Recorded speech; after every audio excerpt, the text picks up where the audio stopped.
This is the Extra Point Podcast. During this podcast, we will dive deeper into our Sunday teaching and share practical next steps for your faith journey. Now, let's kick off the Extra Point.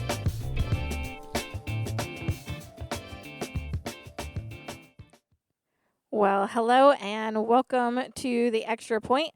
I'm Cheryl Ross, the Next Steps in Discipleship pastor here at Southridge Church, and I'm with Scott Beha, our lead pastor. And before we go any further, I just want to make sure that if you are watching, that you like and subscribe, so that way you don't miss out on any new content that we have coming out every week. But we are in week 6 of our series, Stained Glass Crash. Yeah. And you covered the probably not so popular topic of politics. Yeah. So there was so much good stuff in this message, but could you just boil it down to us, the main idea from Yeah, Sunday? somebody actually messaged me that yesterday afternoon. They said, would you just give me one statement about what your sermon was about? And they were explaining, they said, we've lost a ton of friends over this very thing because we wouldn't stand with where they wanted to stand on certain things. He said, just tell me one thing.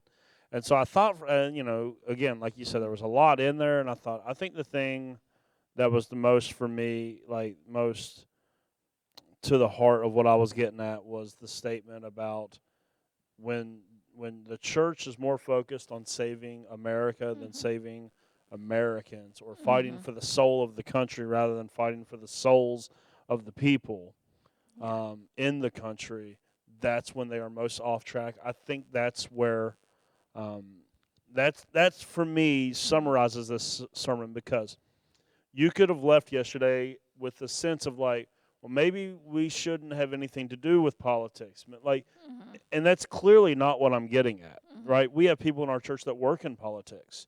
We have people that are very passionate about them.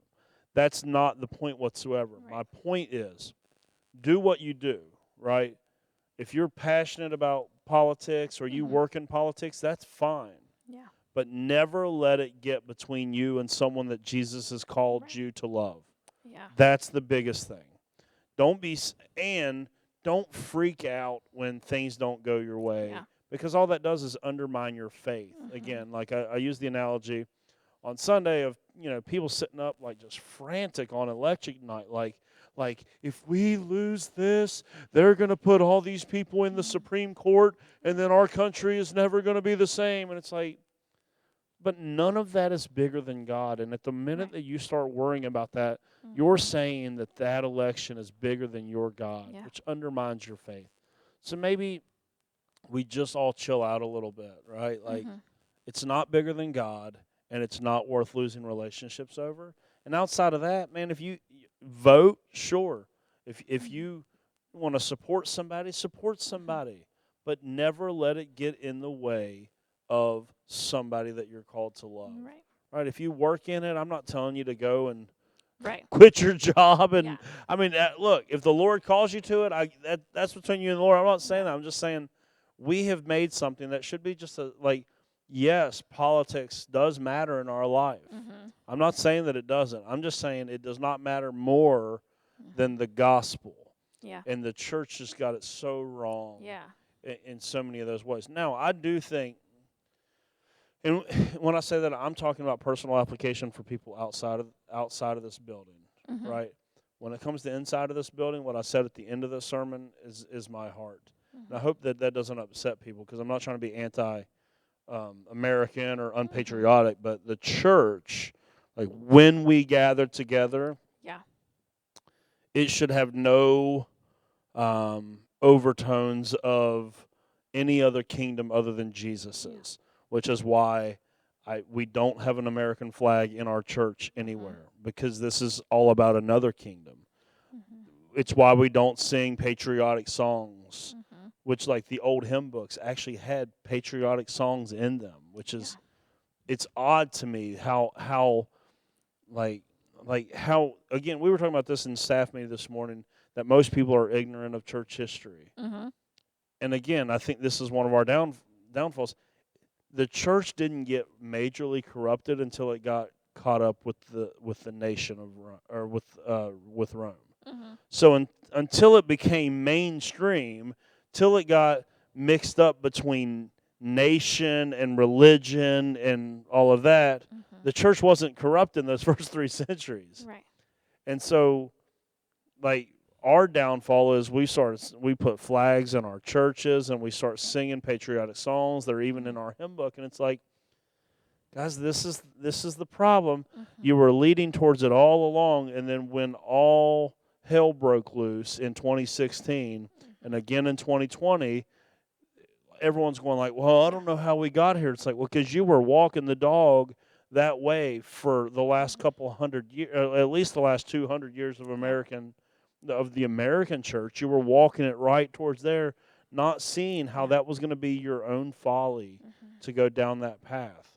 And I do want to say, while I'm on the topic, because someone asked last week, they said, well, what about like on Veterans Day? You guys always play videos. Yes, I do. That's to say thank you to individual congregation members for their choice. It would be like if I had someone in my church that, let's say that there was a fire down the road and they ran into a burning house and saved someone. As part of our congregational life, we would be foolish not to recognize that person's sacrifice. Yeah. I'm not lifting up yes, those videos will have American flags in them because, they're veterans and whatnot. Yeah. But I'm not lifting up America in that moment. I'm lifting up the individual personal sacrifices of people in our congregation. It's like when we have graduation Sunday and we bring students forward, we say, these students have accomplished something amazing. They're graduating. It's like that. Yeah. I'm not doing the Veterans Day thing for patriotism. Yeah.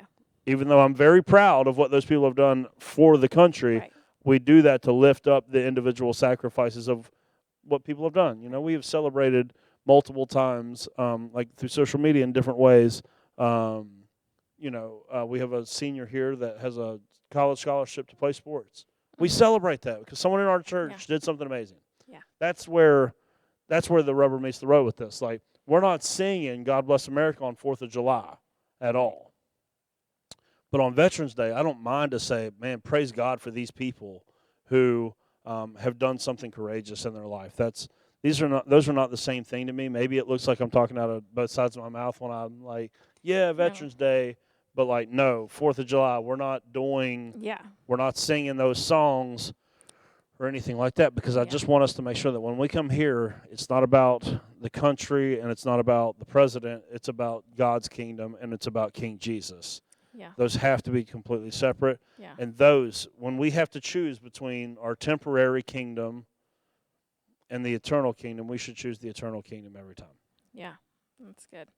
Now, a couple different things you said, and there were 2 different comments, but they kind of go together, where you said, you can't neglect the commands of Jesus simply because you think someone is wrong, but you also said, that let me find it here, to value what Jesus values more than being right. Yeah. And so they kind of go together in that aspect of, Jesus values people over a lot of that stuff. And often when we want to be right or think that somebody else is wrong, we tend to devalue the person in the way that we say things or about whether it's their beliefs or whatever. And that is so not the way that the gospel is laid out, and what his commands say. Yeah, and again, to reiterate something I said Sunday, I don't preach this because I have been perfect in this. I was talking to a guy after church Sunday, and he was like, that was so good. He said, but this is an area that I really struggle. I said, well, listen, me too. Now, I know I don't do it publicly because I know the ramifications that come with my position and posting stuff publicly. But it's not good enough for me. Maybe it's good enough for some people that say, oh, at least I don't do it publicly. I make my little snide comments behind closed doors. But for me, that's not good enough. Yeah. For the fact that I want to say anything about anyone, even to my wife, I'm not okay with that. Yeah. And so that's what I was telling this guy. I was like, listen, I know you do it publicly. I see it on your social media. Yeah. I don't do it on social media because I know that it's going to cause me a bunch of headaches, but that doesn't mean that I'm innocent, because I will say stuff, at home, like to my wife or in the car, or just be frustrated in my heart about something. Yeah. So it's like, it is something that we've all failed in. And like, like those 2 points do go really well together. I was actually just sitting here thinking, like, if somebody analyzed this sermon in a seminary homiletics class, they would be like, Scott, what were you doing? This is not put together well whatsoever. But it was, when I was sitting down on Wednesday last week to type this out, I just had this whole list. I sent this to you all. Yeah. This whole list of statements that I feel like the Lord had laid on my heart, but I didn't know how to put them all together. So I was like, I just started typing. Yeah. And I don't even know that my points ended up in proper order or anything. I was just like, these are the things that I was like, I know that we have to say this. And so, like, those 2 points about valuing what Jesus values more than anything else, which is people. Like, and valuing that more than being right. Because, listen, you can be 100% right and go about something the wrong way and end up in the wrong. Yeah. You can. You can be, like, I'll just be honest, I see a lot of people, when it comes to politics, they are completely right in what they say. Yeah. And because they are doing it in a wrong way, they are having zero impact whatsoever. But then I also see people who are Christians who think that because somebody does not behave or believe in what they would believe to be a Christian way, that all of a sudden, well, they're an enemy of God, so I'm going to treat that. No, listen. The Bible is clear. God will get his vengeance or his wrath or with his enemies. Yes. Those are not our enemies. Right. You are not God, and you are not God's enforcer. So maybe God does have something he wants to deal with that person about, but it ain't through you. Yeah. It's not. You are not God's enforcer of political ideology and stuff. He's going to be fine without you. You've got the command to go and love. He will deal with vengeance or wrath or whatever you want to call it, retribution. When he wants to come and set the world right and everything will be just, that's up to him. Yeah. All he's asked us to do is to go love people. Yeah. He didn't even ask us to change people's minds. He asked us to go and love people, and it is through that sort of radical love that minds do get changed. Yeah. But it is not the other way around whatsoever. And so those... That whole, I know people that go like, but this is how I've thought about this. This is how weird people get in this regards, and how far we can self-deceive ourselves. Is on you remember the Capitol riot, January 6th, which even doing this on a Christian podcast, half the audience probably just like tensed up as they are committing this crime. And there's nothing more unloving than what they did on that day. Yeah. They had the audacity to hang a banner on the front of the Capitol simultaneously that says Jesus saves. Yeah. How can you be breaking the law, causing an absolute chaos, hurting people, harming people, doing everything possible wrong, and then hang a sign that says Jesus saves, as if what you're doing is in his name? Yeah. Now, what has happened, and this is something Andy talks about in that book that I talked about Sunday. This is the New Testament church smuggling this Old Testament warfare language into their terminology. Yeah. Like, did you sing the song "Onward, Christian Soldier" growing up in church? I don't think so. Oh, that was. We hopped around a lot when I was a kid. In my church growing up, we sang "Onward, Christian Soldier, marching as to war with the cross of Jesus." So we would sing songs about warfare, and like we talk about how it's going to be a battle, and it's like actually the message of Jesus in the New Testament is very nonviolent, and love is at the center of it. Yeah. Yeah. And when we start smuggling those Old Testament stories into, oh, look how Israel went and took ground for the kingdom, it's like, well, wait a second. You are not Israel, right? And your command is to go and love. Yes. These are two different stories that are being told that the New Testament church has got to quit mixing metaphors. And then before someone goes, well, what about Ephesians 6? Put on the full armor of God. You do realize that like most of what it is that you're putting on is a protective order and not for you to go and cause unnecessary fights. Yeah.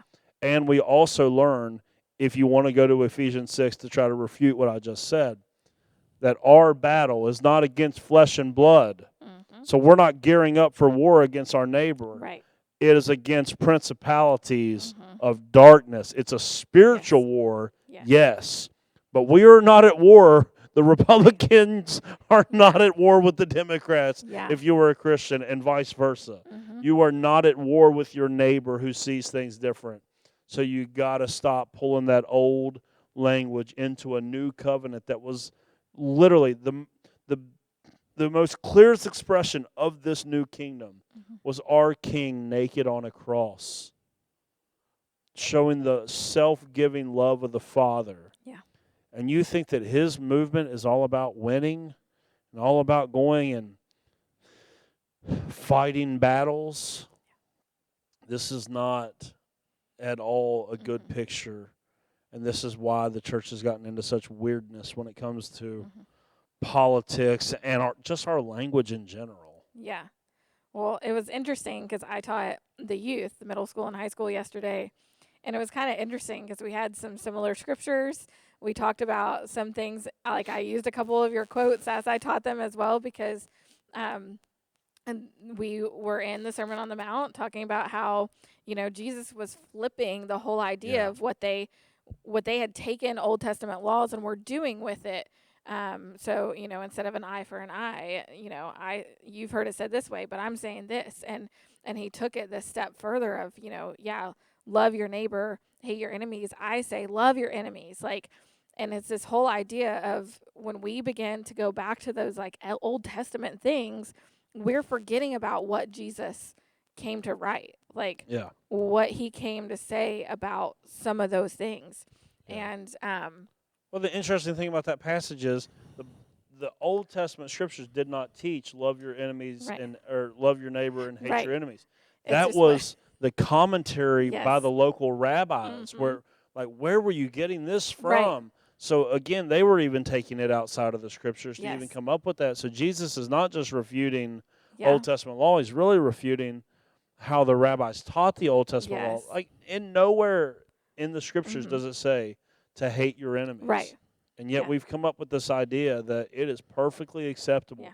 If that person doesn't see things like God sees them, then we can treat them however we want. Yeah. Which is, it's bizarre. It's definitely not the case and not true. And Jesus should have shown that to us better than anyone with what he did when he, he laid it down. He knew when it was time to lay it down and do what needed to be done out of love rather than out of a need to be right. Yeah. But the one thing that you said that I absolutely loved was when you said, God's a God of reconciliation, not cancellation. Yeah. Yeah, we live in a really silly culture. Cancel culture is not anything new. It just got a popular name. People have been doing this for centuries. And it really is. There are aspects of it, I guess, that are probably redeeming. I will say there are certain, maybe not things or people that we should cancel, but sure, there are things that we should shield ourselves against in just wisdom. I don't just listen to any and every music. Right. I just don't do that. So there are certain things. So I'm not, but I'm not canceling those people's right to go out and make a living either. Yeah. When I'm talking, the type of cancel culture that really bothers me is this, well, let's go back and see what he said when he was 15. And because he said when he was 15, well, then that undermines what he did when he was 45. That is a silly culture that we live in. The other sort of cancel culture is where we just don't listen to anyone that doesn't agree with us. Yeah. That makes us completely ignorant. We are only ever half educated on anything because we don't listen to people that disagree with us. Like Fox News people do not watch CNN, so therefore all they ever do is think that they know what CNN is saying, but they don't watch CNN to actually find out. The CNN people do the exact same thing. They think they know what they're saying on Fox, or they go and get a sound clip real quick to think that that's the whole story, but maybe that was a longer deal.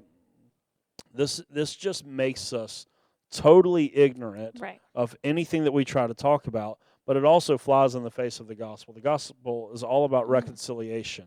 It is all about a new start. It's all about a God who forgives the stupid things that we've done in the past. And you mean to tell me that you're going to cancel someone that doesn't have it all together in your eyes when that's not how God treated you?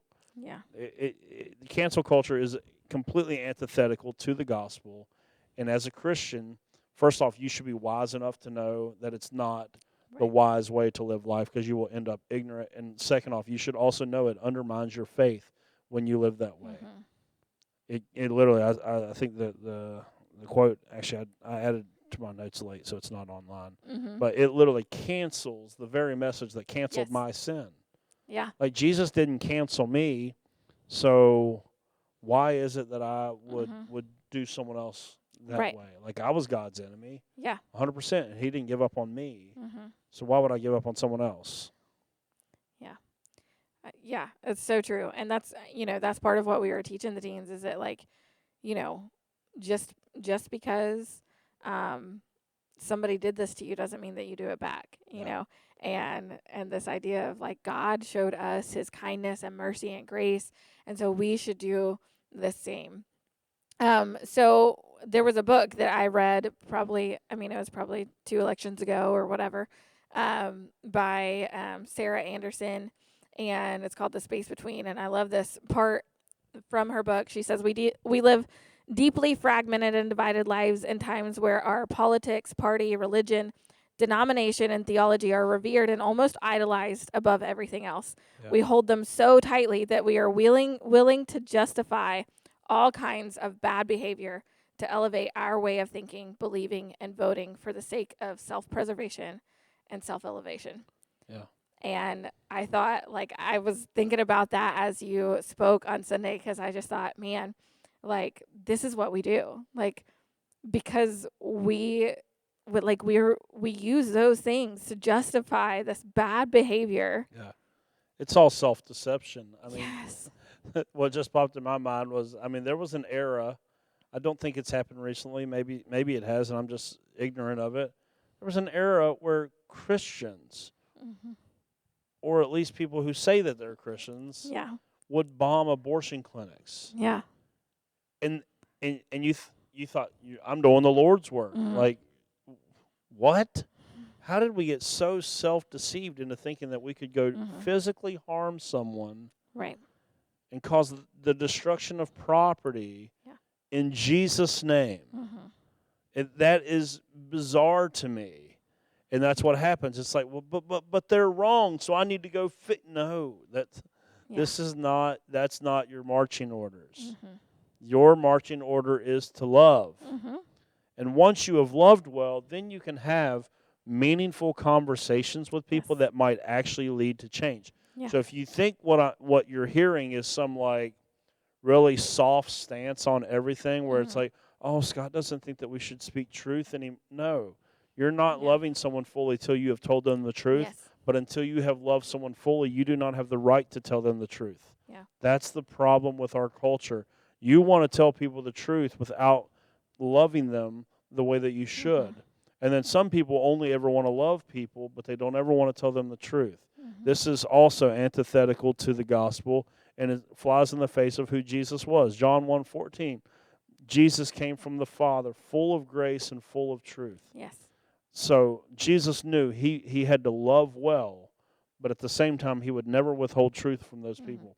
He tells the woman in John 8, he says, I don't condemn you. Now go and leave your life of sin. That's fully loved, but also fully accountable, fully discipled in that moment, right? And so you don't fully love someone if you won't tell them the truth. Right. But you don't have the right to tell them the truth until you have fully loved them. And if you try to divorce those two things, like our culture does, like you meet people on those two extremes, and it never goes well. Because on the truth side, you get hateful, nasty people that no one's listening to, but they think that they're on a mission from God. Yeah. Then you get people on the love side, the grace side, that they don't ever confront truth. They minimize the scriptures, which is also an anti-Christian view as well, although they think that they're on a mission from God to be going loving to everyone. But until you marry those two things in the middle and go 100% grace, 100% truth, you have missed who Jesus is completely. Yeah. That's how you handle this. So I'm not, like, if you're hearing me say, like, oh, like, Scott doesn't think that we should go and talk about abortion. Right. No, I absolutely think that you should. But I think that you should do that in a manner that loves people well. Yeah. That values relationship more than being right. Yeah. And when you do that, you might actually win some people to your side through that. Yeah. But you will not win someone through. You can share a Facebook article, and it is going to have no effect other than your little amen corner that already likes everything that you like and already agrees with you. Yeah, absolutely. That's the only effect that you're going to have until you get to the middle of how Jesus was wired, full of grace, full of truth. Yes, absolutely. So before my kids end up going crazy, is there any last final things that you have for us? No. If you're more concerned with saving America, then saving Americans, you're just way off. Yes. Of course, and again, if you're hearing something that I'm not saying, like you got to go back and listen. I'm not saying we're not gonna that you shouldn't go be a good citizen and be involved in this, or if you work in it. I'm not saying walk away from it. I'm saying value love more than anything else. Yes. And wrapped up in that is all sorts of truth. So I'm not minimizing truth. So don't come out and start calling me a liberal or whatever, that people want to say whenever they start hearing. Because I'm not saying that we minimize truth. I'm saying just don't let something get in between you and someone else, because that is not what Christ did whatsoever. Yeah. So good. So if you would like to go back and listen to Sunday's teaching if you missed it, you can do that right here on the same podcast. And you can also find new content every Sunday. And as well as Wednesdays, we drop our Extra Point podcast at noon every Wednesday. And you can go ahead and make sure that you like and subscribe so that way you don't miss out on the further conversations that we're going to have throughout the rest of this series.